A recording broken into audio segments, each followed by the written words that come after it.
All right, everybody, welcome to this week's Third Shift Entrepreneur conversation. And we are so excited to have Nikki Vazquez with us. Hey, Nikki. Hey, Todd, how are you? Good. Okay, Nikki, we're going to have an amazing conversation. If you are interested in starting a accessory business or selling online or trying to figure out how to scale a product business where you're selling it through boutiques, we're going to be talking about those things today. So Nikki, you are an 11-year Marine Corps veteran. Your husband is still active duty, stationed at Camp Lejeune. People say Camp Lejeune. I never know if it's Camp Lejeune. Yeah, everybody says Camp Lejeune, but everybody I talk to, it's Lejeune. Okay, fine. So he's at Camp Lejeune. Yeah. I mean, congratulations to you. So you had an 11-year career in the Marine Corps, and then you started this accessory handbag company. Show us the products and tell us about your business.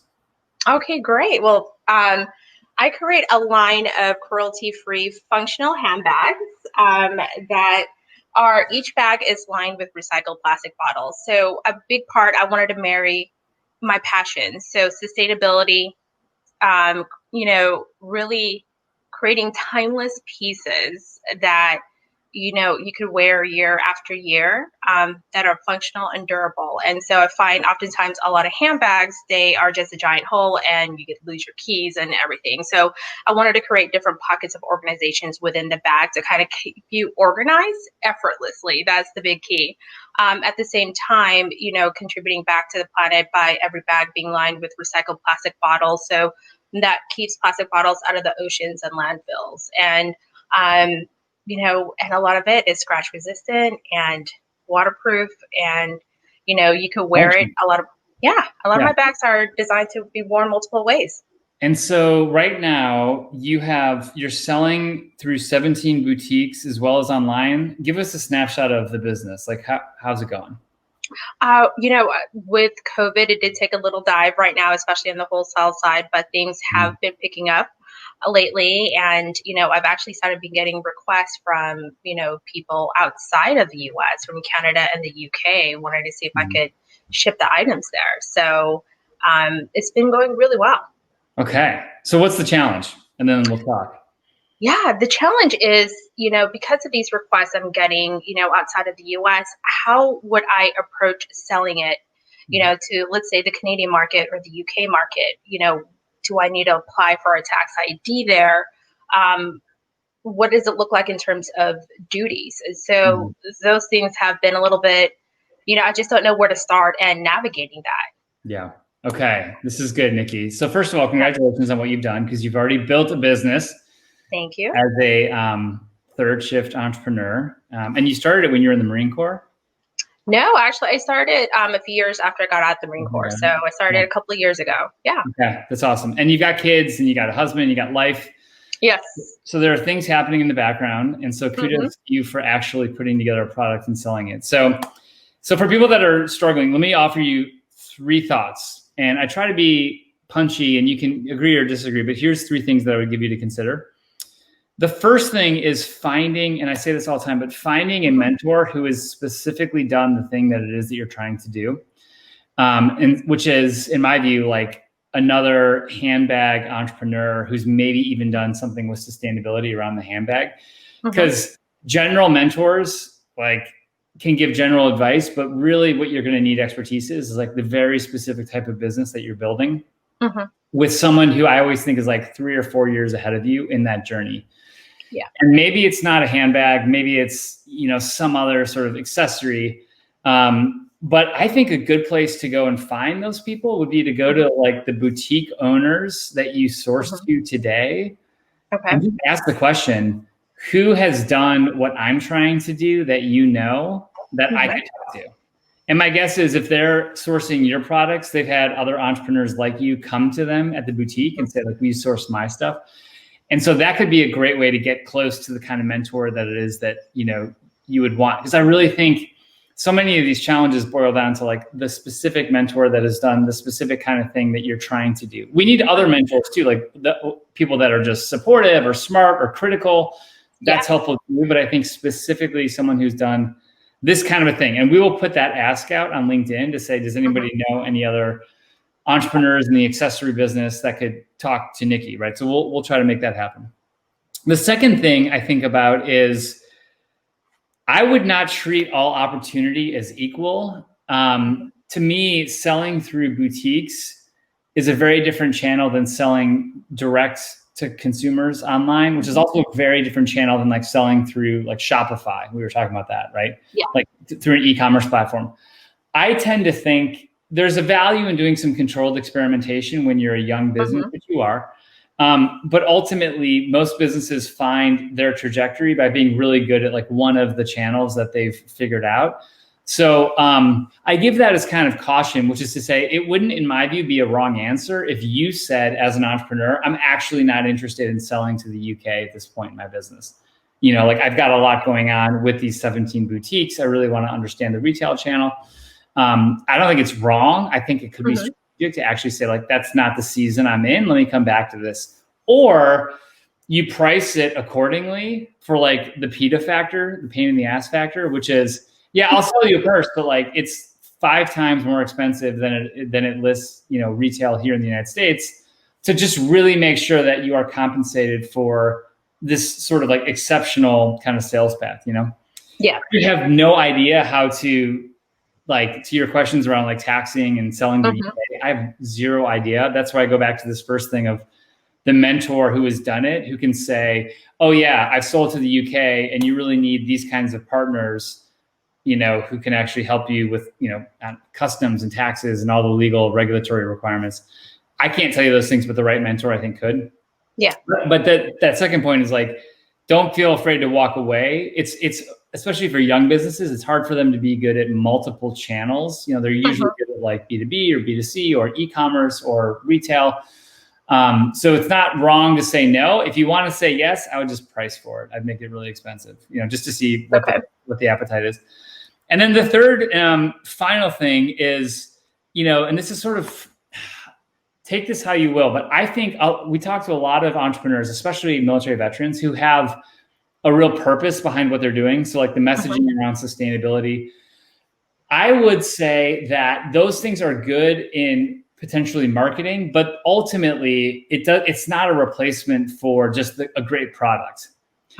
And so, you know, I think it's a good thing to have, but when you go to the market to sell purses or handbags, it's really just about the merits of the handbag itself. Sometimes I'll ask veterans to like pitch their business and they'll lead with, you know, we're a veteran-owned business. We're really committed to these kinds of things. But ultimately, the customer only cares like, is it a great bag and does it work? Oh, I like the fact that it sort of does something good, but that doesn't sort of become a replacement for the functionality of the bag. The good news is your bag does both of those things, so that's okay. But I think in terms of the messaging, I would just keep it focused on, you know, the beauty of the bag, and the social impact can kind of follow from that. But I think my experience is like people will buy just based on the fact that it's a great product. I have one other thing, which is your, I think, line, and then I'm going to go back to you for your thoughts. But is that, you know, you have a pretty, I think, you could have a really focused conversation with customers that, you know, have bought your bags and really curate them as a community, you know? I would keep those people really close, because if they have bought a bag from you in the past, then they are very likely to potentially buy another bag.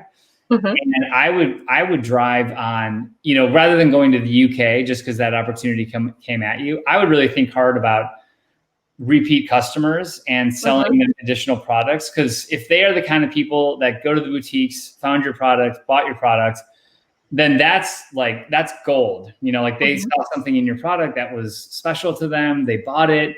I would keep those people really close to you. I would go out and find 10 of them. Talk to the boutique owners. Hey, who bought my bag? See if you can't actually get their data. Call them. Why did you buy it? What was it about my bag that you found interesting?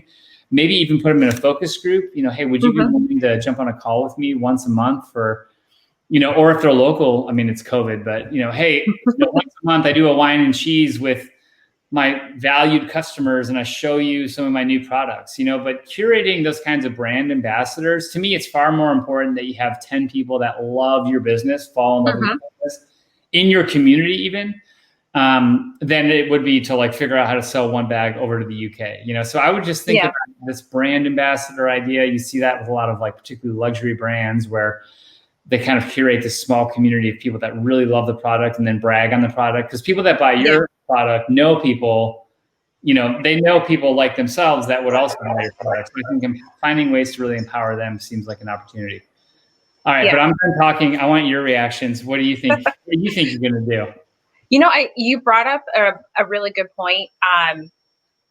That is something I definitely would love to do, is just really start creating that community and really driving it, because I do have some customers that have bought multiple bags from me and even bought it as gifts, to other people. So I think you did bring up a great point, creating a focus group and really kind of getting to know them better and, drive that brand ambassador. I have looked at different ways of where I can, methods on how to set up a kind of like a brand ambassador affiliate program, to kind of help build that community. And I think I have to do some more research on, how to start that and how to kind of curate that and build that. But those are some really good points that you brought to the table.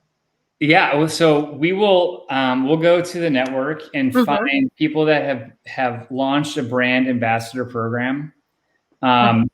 We will find other people who could potentially be, I don't like the term mentor, because mentor kind of implies like we're here to be a student.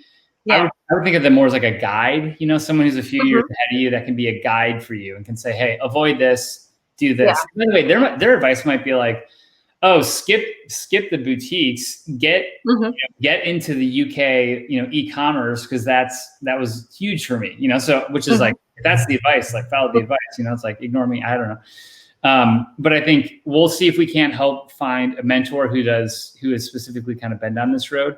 Okay. And then someone who's done the brand ambassador thing, because that's, doing that well requires some thoughtfulness, but I know it can be a huge accelerator. And then I want to put you in touch with Carrie Papke, who was on the show a couple of weeks ago, who has a activewear boutique in Grand Rapids, Michigan, and she's also a Marine Corps veteran. And so I feel like you and her could totally, she's retail your product, but she's sourcing products. So, I mean, she could actually be a customer, number one, but she would also probably be able to talk to you and put you in touch with that other entrepreneur who has, built a brand from scratch and could, potentially be that guide for you too. So I feel like we're a couple of degrees away, but just, it's like the right couple of connections that just have an outsized impact on the business. And I think the hard thing is for entrepreneurs, like, and especially you, like your humility comes through. And so it's easy to kind of like just get overwhelmed by the advice, but I think stay focused on finding that right mentor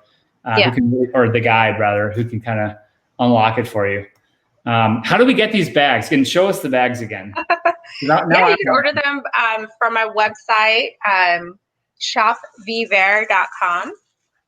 And so here's another one. I don't know if you can see another one of my bestsellers. This is the Elegant Emily, and it could be worn over the shoulder or carried as a tote. And then a popular one we're actually running low on is our backpack. Ooh, let's see the backpack. Oh, cool. Okay. So, I mean, herringbone pattern on the side. This is amazing. So these are good for gifts for the guys that are listening. Yes. Gifts, right? I mean, so we're going to link to the website. I'm going to go buy one. That's my commitment to you. I'm going to go buy one. Okay. All right. Awesome. Thank you, Todd. I don't think I'm the right brand ambassador, but I'm good for at least a bag. So I will go buy a bag. There you go. Think about perfect gift. Yeah. I'm going to go give it to someone. So hit me up if you want a bag.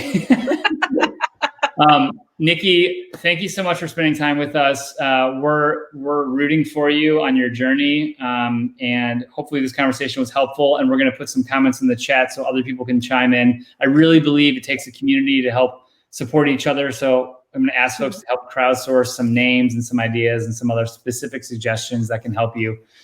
So thank you, Nikki. Yeah. Awesome. Appreciate you. It was a pleasure meeting you as well. Absolutely. And join us next week for another episode of The Third Shift Entrepreneur, where we meet amazing people that are doing things, starting things, building businesses while they keep their day jobs, like Nikki. So congratulations to you, Nikki, and we'll see you all next week. All right.